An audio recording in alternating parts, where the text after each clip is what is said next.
रामचंद्र शुक्ल के अनुसार तो पहला काल है आदिकाल। आदिकाल को वीरगाथा काल के नाम से भी जाना जाता है। दूसरा काल है भक्ति काल, इसे पूर्व मध्यकाल भी कहा जाता है। तीसरा काल है रीतिकाल। रीतिकाल को उत्तर मध्यकाल के नाम से भी जाना जाता है। चौथा है आधुनिक काल। आधुनिक काल को गद्य काल के नाम से भी जाना जाता है। अब आदिकाल की देखते हैं कि किस सन में कौन से सन तक चला। तो आदिकाल 743 ईस्वी से लेकर 1343 ईस्वी तक इसका समय था। अब भक्ति काल जो है पूर्व मध्यकाल, इसका समय काल था 1343 से 1643 ईस्वी तक।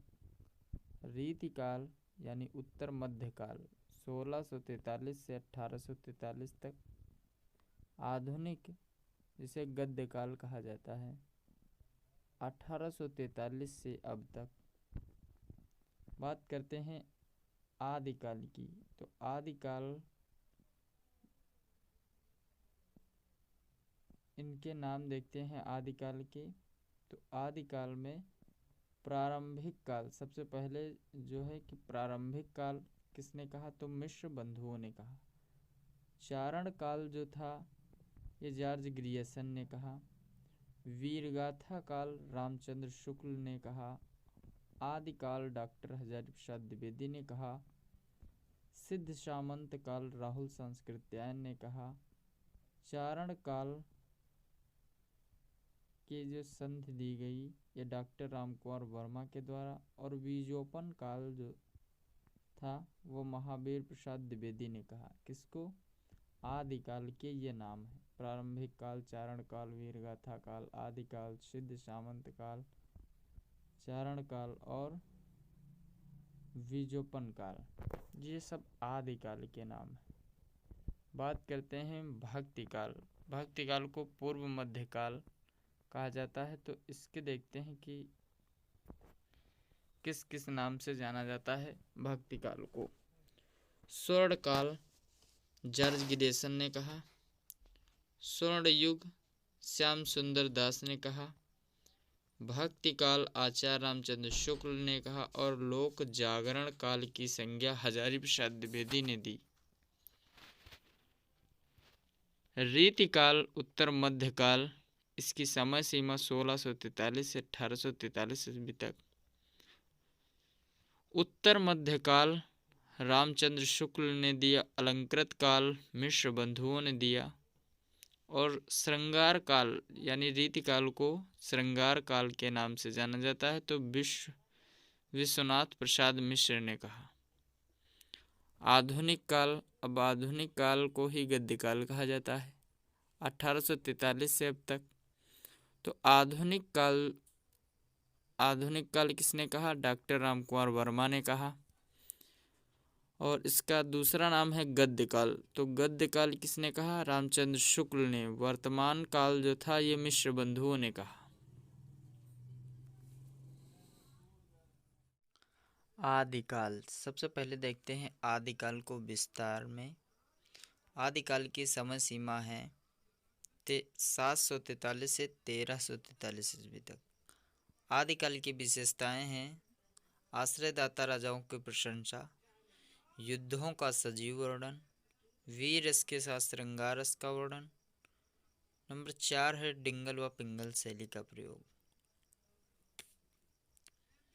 अब आदिकाल के साहित्य का वर्गीकरण 5 भागों में बांटा गया है। नंबर 1 है सिद्ध साहित्य, नंबर 2 नाथ साहित्य, नंबर 3 जैन साहित्य, 4 नंबर है रासो साहित्य और 5 नंबर है लौकिक साहित्य। नंबर 1 सिद्ध साहित्य में देखते हैं कि 84 कवि हैं। जैसे कि सिद्धों की कुल संख्या 84 थी। इनकी पहचान जो थी वो पा, लास्ट में नाम के पीछे पा लगा हुआ करता था।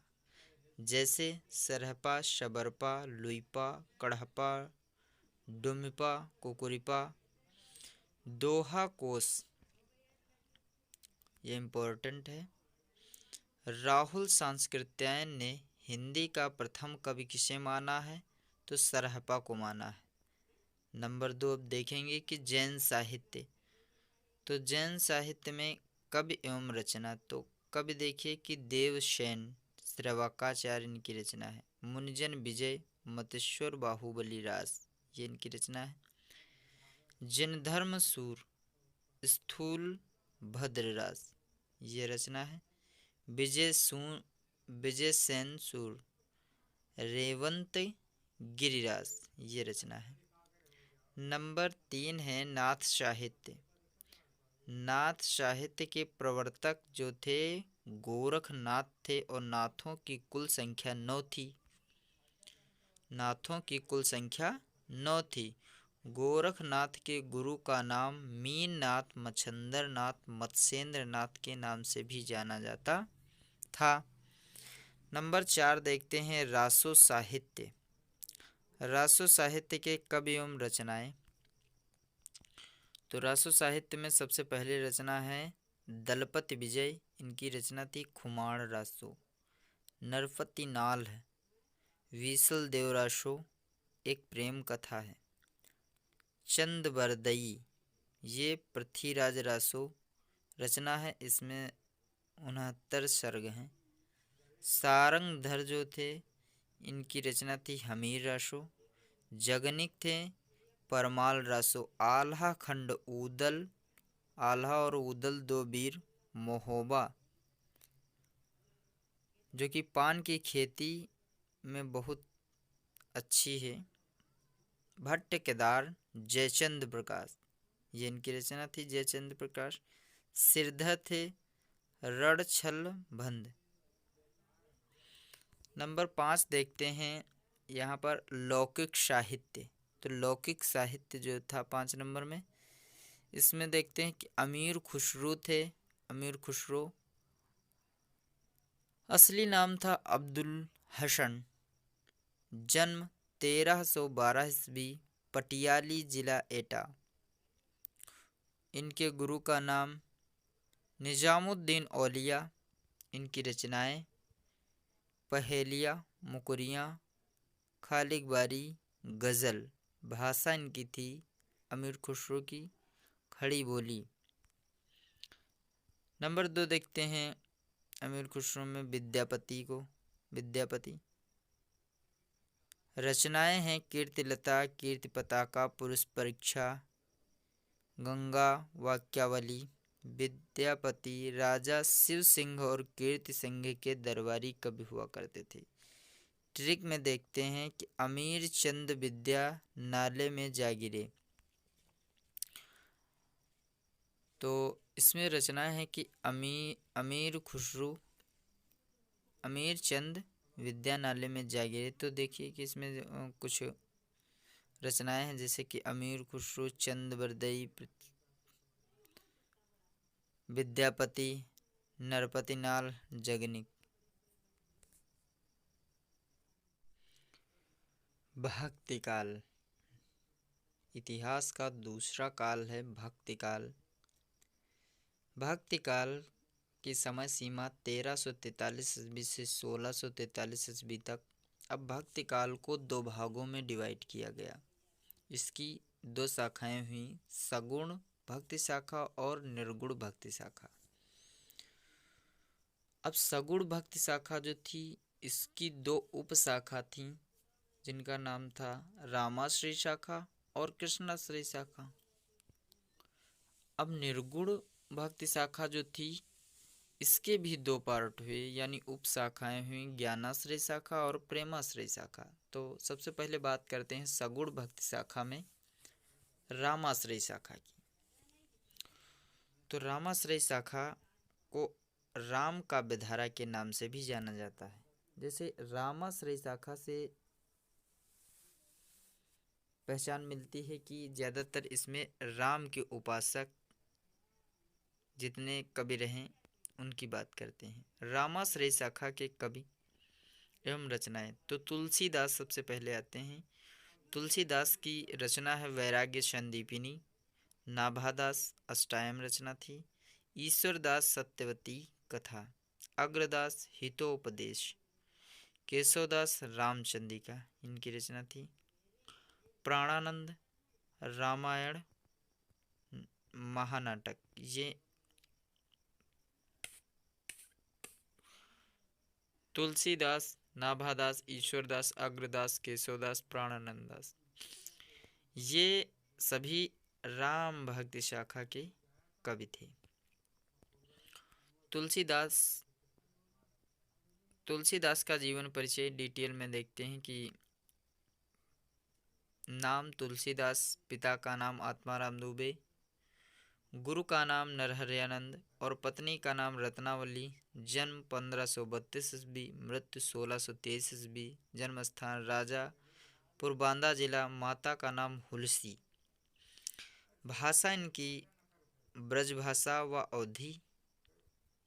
रचनाएं थीं ब्रजभाषा की। वैराग्य संदीपिनी, कवितावली, दोहावली, गीतावली, कृष्ण गीतावली, विनय पत्रिका। रचनाएं जो अवधी भाषा में थीं, जानकी मंगल, रामचरितमानस, वैरभे रामायण, पार्वती मंगल, रामाज्ञा प्रश्न। रामचरितमानस की रचना जो थी वो 1574 ईस्वी में हुई थी। संमत 1631 ईस्वी में इसकी रचना हुई थी। रामायण की रचना में जो समय लगा 2 वर्ष 7 माह 26 दिन लगे। कुल 7 कांड थे। बाल कांड, अयोध्या कांड, अरडय कांड, किष्किंधा कांड, लंका कांड, सुंदर कांड और उत्तर कांड। अब बात करते हैं सगुण भक्ति शाखा में नंबर 2 श्री कृष्णाश्रय शाखा की, जिसको हम कृष्ण काव्यधारा के नाम से भी जानते हैं। कृष्ण काव्यधारा कवि एवं रचनाएं। मीराबाई सबसे पहले कवि जो हैं मीराबाई। इनकी रचना है राज सोरठा। रसखान इनकी रचना है सुजान रसखान। सूरदास, अब बात करते हैं सूरदास, तो सूरदास की जो रचना है सूरसागर। सूरदास जी का थोड़ा परिचय देखते हैं क्योंकि ये कृष्ण भक्ति काव्यधारा के कवि हैं। नाम है सूरदास, पिता का नाम पंडित रामदास। जन्म 1478 ईस्वी। स्थान रुनकता ग्राम। निधन 1583 ईस्वी। भाषा ब्रजभाषा। रचना सूरसागर, सूरसरावली, साहित्य लहरी। अब इसमें कहीं कहीं क्वेश्चन ज़्यादातर पूछा जाता है कि अष्टछाप समुदाय के कवि। तो देखते हैं कि जो कृष्ण भक्ति काव्यधारा के कवि थे कृष्णाश्रय शाखा के, तो अष्टछाप समुदाय के कवि जो रहे और अष्टछाप समुदाय की स्थापना जो हुई थी वह 1565 ईस्वी में हुई थी। तो ट्रिक से देखते हैं कि सुकृपा कुकाचा छिगो। इस ट्रिक में देखिए कि सूरदास, कृष्णदास, कुंभनदास, परमानंद दास, नंददास, चतुर्भुज दास, चित्त स्वामी और गोविंद स्वामी। तो जो ऊपर वाले कवि हैं सूरदास, कृष्णदास, कुंभनदास और परमानंद दास, ये वल्लभाचार्य के शिष्य 4 थे। नाभादास, चतुर्भुज दास, चित्त स्वामी, गोविंद स्वामी, ये 4 कवि विठल नाथ के शिष्य थे। अष्टछाप समुदाय की स्थापना 1565 ईस्वी में विठल नाथ ने की थी। अष्टछाप समुदाय की संख्या जो थी वो कुल 8 ही थी। बात करते हैं निर्गुण भक्ति शाखा। इनकी उप शाखाएं ज्ञानाश्रय शाखा, जिसे संत काव्यधारा के नाम से भी जाना जाता है, और प्रेमाश्रय शाखा, जिसे सूफी काव्यधारा के नाम से जाना जाता है। तो बात करते हैं ज्ञानाश्रय शाखा यानी संत काव्यधारा। कवि एवं रचनाएं, तो कवि देखते हैं कबीरदास, इनकी रचना है शबद। गुरु नानक, रहीदास, धर्मदास, मुलुकदास, ये सब कवि हैं। कबीरदास जी का परिचय देखते हैं। जन्म कबीरदास जी का 1398 ईस्वी और मृत्यु 1495 ईस्वी। जन्म स्थान लहरतारा नामक तालाब पर हुआ। मृत्यु स्थान मगहर में। गुरु का नाम रामानंद हिंदू अनुयायियों के अनुसार, और मुस्लिम अनुयायियों के अनुसार कबीरदास जी के गुरु का नाम था मोहम्मद शेख तकी। शिष्य इनके थे धर्मदास। रचना थी बीजक, और बीजक के 3 भाग हुए, साखी, शबद, रामायणी। साखी को साक्षी कहते थे, शब्द को शब्द कहते थे, रामायणी को रामायण कहते थे। भाषा थी इनकी पंचमेल खिचड़ी। कबीरदास सिकंदर लोदी के समकालीन कवि थे। प्रेमाश्रय शाखा, जिसे सूफी काव्यधारा के नाम से जाना जाता है, तो प्रेमाश्रय शाखा सूफी काव्यधारा के कवि एवं रचनाएं। पहले कवि देखते हैं तो असाइद इनकी रचना है, असावली। मुल्ला दाऊद चंदान इनकी रचना है। कुतुब्बुन मृगावती इनकी रचना है। जैसी पद्मावत रचना है। मज्झन मधुमालती इनकी रचना है। उस्मान की है चित्रावली रचना। सूफी शब्द की व्युत्पत्ति भारत में सूफी धर्म का प्रचार प्रसार 12वीं शताब्दी में मोइनुद्दीन चिश्ती ने किया था। आखिरी कलाम नामक कृति में कयामत का वर्णन तथा मुगल बादशाह बाबर की प्रशंसा का वर्णन किया गया है।